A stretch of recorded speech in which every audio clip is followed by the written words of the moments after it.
Student, आप सबको आज टॉप 5 स्किल के बारे में आप सबको बताने वाले हैं। टॉप 5 स्किल जो है कितना ज़्यादा इंपॉर्टेंट है आप सबके लिए, जितने भी बच्चे क्लास 10th और 12th में पढ़ाई कर रहे हैं उन सब के लिए जो है टॉप 5 स्किल्स आप सबको सीखना ही सीखना चाहिए आज के टाइम पे। तो वही चीज़ें हम आप सबको बताने वाले हैं। तो आइए स्टार्ट करते हैं। जो टॉप 5 एसेंशियल स्किल्स हैं, मतलब आज के समय में आपको जो है बहुत ही ज़्यादा कॉम्पिटिटिव इन्वायरमेंट हो चुका है। तो आपको क्या चीज़ें ऐसा है कि जो आप सीखेंगे तो और लोगों से आप अलग हो पाएंगे। तो वैसे 5 स्किल्स हम आप सबको बताने वाले हैं। तो सबसे पहला नंबर पे हमारे पास आता है जो बेसिक कम्युनिकेशन। ठीक है, जो ये बेसिक कम्युनिकेशन है ये बहुत ही ज़्यादा इंपॉर्टेंट है आज के टाइम पे। ठीक है, तो बेसिक कम्युनिकेशन में बहुत सारे स्टूडेंट बोलते हैं कि सर कम्युनिकेशन मतलब तो इंग्लिश ही सीखना पड़ेगा। नहीं, कम्युनिकेशन मतलब सिर्फ इंग्लिश ही नहीं होता है, बट आपको जो भी लैंग्वेज आता है, लेट्स से आपको हिंदी आता है तो आप हिंदी भी आप कम्युनिकेट कर सकते हैं हिंदी में भी। अगर आपको इंग्लिश आता है तो बहुत अच्छी बात है, अगर नहीं आता है तो आपको लर्न करना पड़ेगा, आपको सीखना पड़ेगा। ठीक है, तो मतलब ये सबसे नंबर 1 जगह पे आता है आपका ये जो बेसिक कम्युनिकेशन में आपको इंग्लिश और हिंदी और इंग्लिश आपको सीखना। ठीक है, तो इसमें आप कैसे कर सकते हैं, क्या क्या चीजें हैं। तो सबसे पहले क्लियर स्पीकिंग करें, मतलब क्लियरली बोले, आप हिंदी में बोले या इंग्लिश में बोले, सामने वाले को समझ में आना चाहिए। ठीक है, दोनों लैंग्वेज में। ठीक है, और उसके बाद आप प्रैक्टिस कर सकते हैं, डेली प्रैक्टिस कीजिए, मतलब रीडिंग कीजिए। जब आप बुक्स पढ़ रहे होते हैं ना तो उसमें आप जोर जोर से पढ़ाई कीजिए, बुक का थोड़ा लाउडली पढ़िए, तो आपका इससे क्या होगा, इंप्रूवमेंट होगा। उसके बाद डेली राइटिंग। ठीक है, आप कोई भी टॉपिक पे डेली कुछ कुछ आप लिखना स्टार्ट कर दीजिए, चाहे वो इंग्लिश में हो चाहे वो हिंदी में हो, आपका इंप्रूवमेंट होगा ही होगा।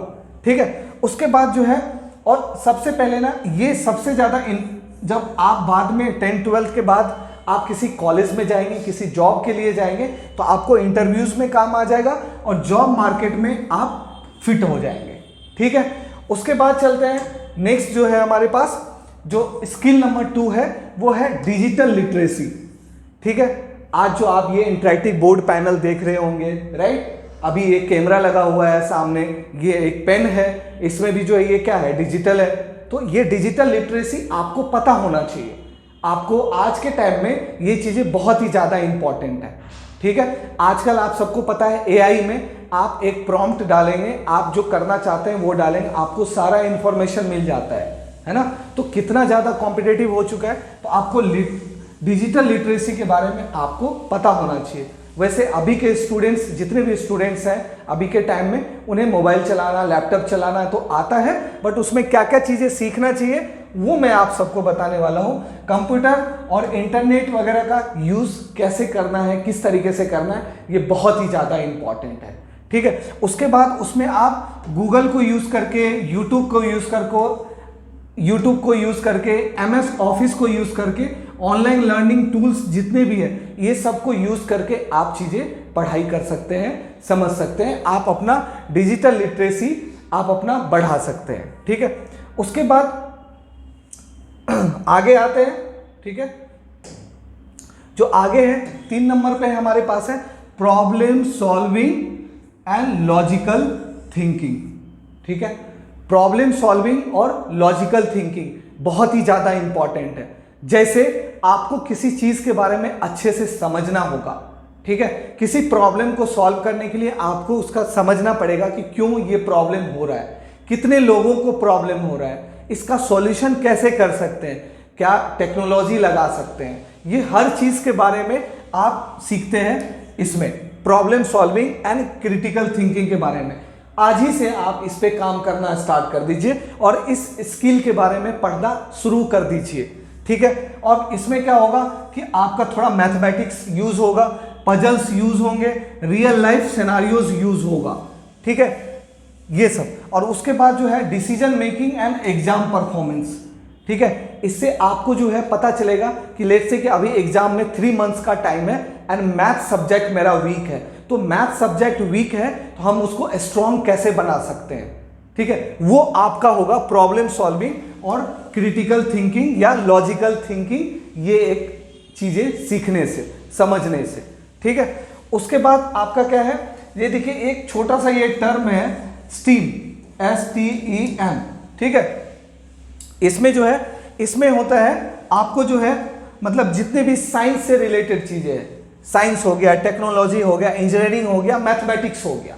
स्टीम का मतलब होता है साइंस, ठीक है, और टेक्नोलॉजी, ठीक है, और इंजीनियरिंग और मैथ्स। ठीक है, तो ये स्टीम वर्ड आप गूगल पे जाके सर्च कीजिए और स्टीम के बारे में आप पढ़ना स्टार्ट कीजिए, स्टीम मतलब क्या होता है। उसके बाद बिजनेसेस कैसे चलते हैं, बिजनेसेस कैसे चलते हैं और बिजनेस में प्रॉब्लम सॉल्विंग और क्रिटिकल थिंकिंग का क्या यूज है। ठीक है, उसके बाद चलते हैं हमारा नेक्स्ट स्लाइड पे।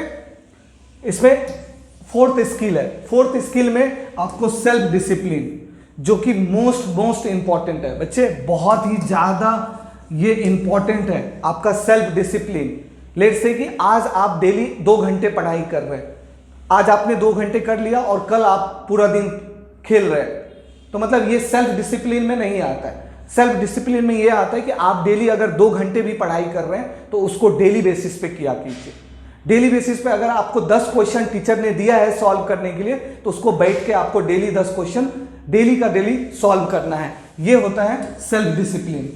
ठीक है, जिसको आपको मेंटेन करना है, ये चीजें सीखना है।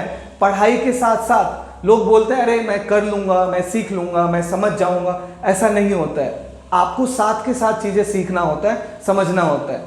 ठीक है, कोई लोग आपसे पहले सीख लेगा तो वो आपसे आगे बढ़ जाएगा, सीधा सा बात है। और तब आप ये बोलोगे कि मार्केट में मुझे जॉब नहीं मिल रहा है, मार्केट में मुझे चीजें समझ में नहीं आ रहा है, सर मैं क्या करूं।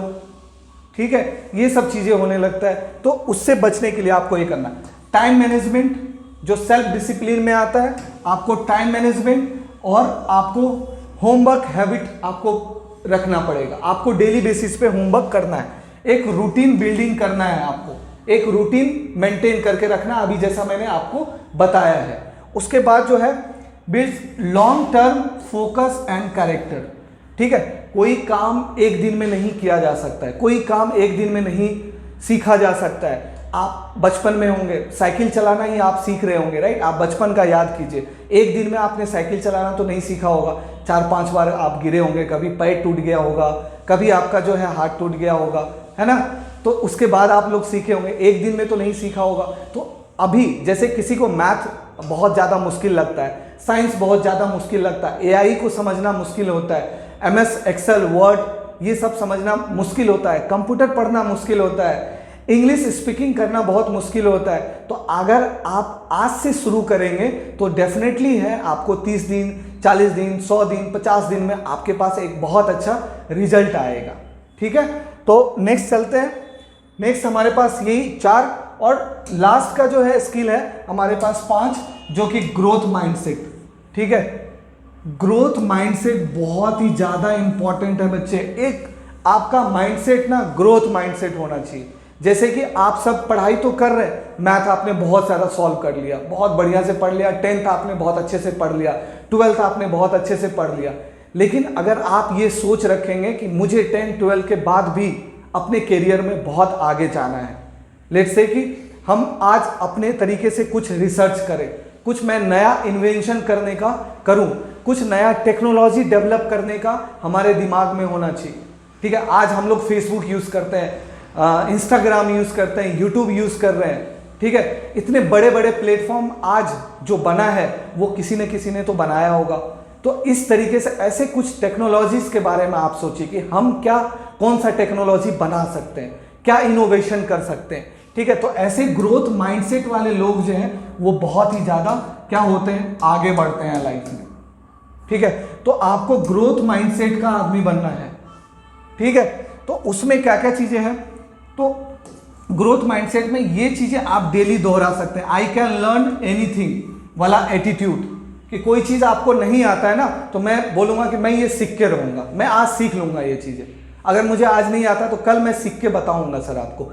ये वाला एटीट्यूड होना चाहिए कि जो चीज़ अरे मुझे नहीं आता, अरे मुझे आता ही नहीं है। एक ये होता है बहुत सारे स्टूडेंट, मुझे नहीं आता सर। एक आता है कि सर ये मुझे नहीं आता लेकिन मैं आपको 1 सप्ताह में ये करके दिखाऊंगा, बहुत सारा स्टूडेंट होता है, कोई प्रॉब्लम सॉल्व कर रहे होता है, मतलब मैथ में कोई प्रॉब्लम उसको हुआ, छोड़ देता है।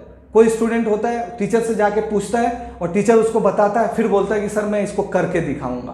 तो ये करके दिखाऊंगा वाला जो एटीट्यूड है ना, वो डेवलप करना बहुत ही ज़्यादा इंपॉर्टेंट है अभी के समय में, ठीक है। और उसके बाद आपको क्यूरियोसिटी रहना है कि कोई चीज़, क्यूरियोसिटी मतलब होता है कुछ नया चीज़, आप कुछ नया चीज़ ट्राई करो, नया चीज़ आपको पढ़ने में क्यूरियोसिटी रहना चाहिए। जैसे कि मान लो कि आप क्रिकेट खेलने जाते हो, ठीक है, आज आप ये सोचते हो कि नहीं आज ना मतलब अलग तरीके से मुझे 4 और 6 मारना है, आज ना मुझे 50 रन बना के आना है, ठीक है। अब बहुत सारे लोगों को होता है क्यूरियोसिटी होता है, अरे ये मतलब गूगल कैसे काम कर रहा है, गूगल पे हम कोई चीज़ डालते तो कैसे ये आ जाता है सर्च में। जैसे हम एआई पे कोई चीज़ सर्च करते तो ये एआई कैसे हो रहा है, रोबोटिक्स कैसे काम कर रहा है, ठीक है, समझ रहे हो आप। जैसे ऑनलाइन मैं अभी आपको पढ़ा रहा हूँ तो इसको मैं कैसे पढ़ा रहा हूँ, कैसे कर रहा हूँ, इसका सेटअप कैसे होता है, तो ये सब क्यूरियोसिटी होता है। ये आपको जानने में, ये हमेशा आपको जानने मतलब जानते रहना है, आपको अपने अंदर डेवलप करते रहना है, कहने का मतलब ये है, ठीक है।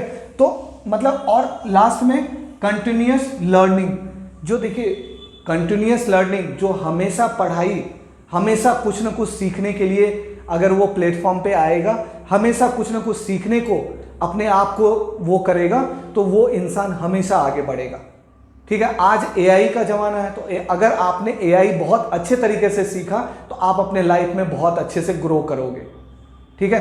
अभी साइंस, इनोवेशन, टेक्नोलॉजी, स्टार्टअप्स, आपको ये चीज़ें सब टर्म्स आपको समझना है कि क्या होता है। सिंपल सा जाके आप यूट्यूब, गूगल पे जाके सर्च कर सकते हैं।